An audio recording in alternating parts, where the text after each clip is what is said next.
Only on 5, little Jaxon beating the odds every day. The 2-year-old is living with a form of microcephaly. What his parents still don't know is what caused his condition, but they are nonetheless sharing an important message every family should hear. News Channel 5's Michelle Casada has his remarkable story.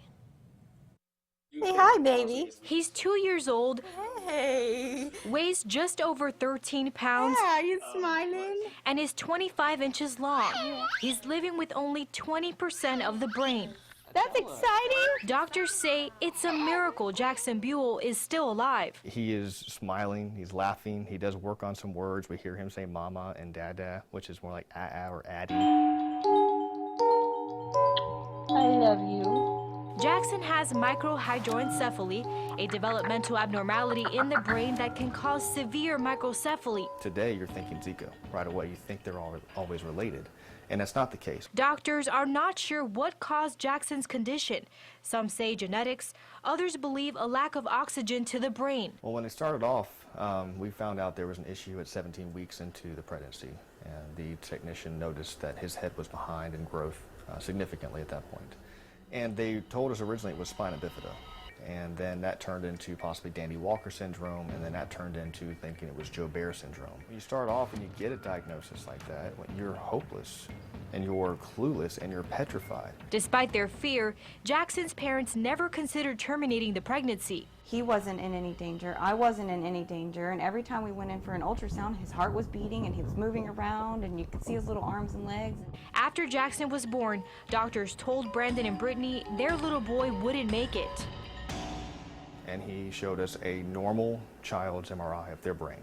And then he showed us Jackson's, and they're obviously quite different. Where there should be brain tissue, there's fluid. And then he went on to tell us that Jaxon would probably never hear, probably never see, probably never walk, and probably never talk. And we were so raw with emotion, we expected him to die because that's all we were hearing is that he won't survive this. And he's so small, and he has all the tubes, and all the monitors are beeping and blinking, and we're in that room just sobbing.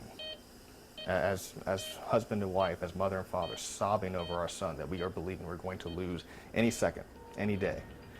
A crash happened in that room, and Jaxon jumped in my arms. And that crash proved to be the turning point for Brandon and Brittany. Jaxon reacted to the loud sound.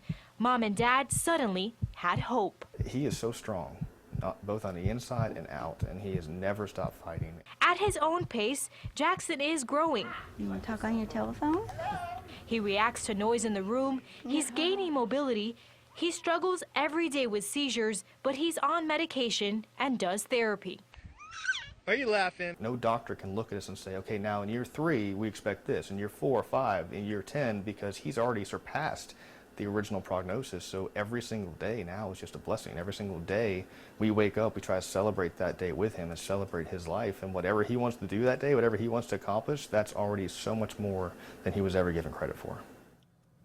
Brandon and Brittany are hoping to learn more about Jaxon's condition. Their foundation, Jaxon Strong, aims to raise awareness about microcephaly and advocates for research. The website has a tab with doctor information and hospital guidance for other families seeking help. They've been on an incredible journey and they don't give up every day. They're just looking for more answers. What incredible parents. Really, really. It's a very touching story and very interesting to learn more about it. And their courage is also really, as you so eloquently pointed out, a light for other families who may deal with this as well, and helping push back the boundaries of research, we hope. Thank you for bringing us their story. Thanks, Michelle. Absolutely.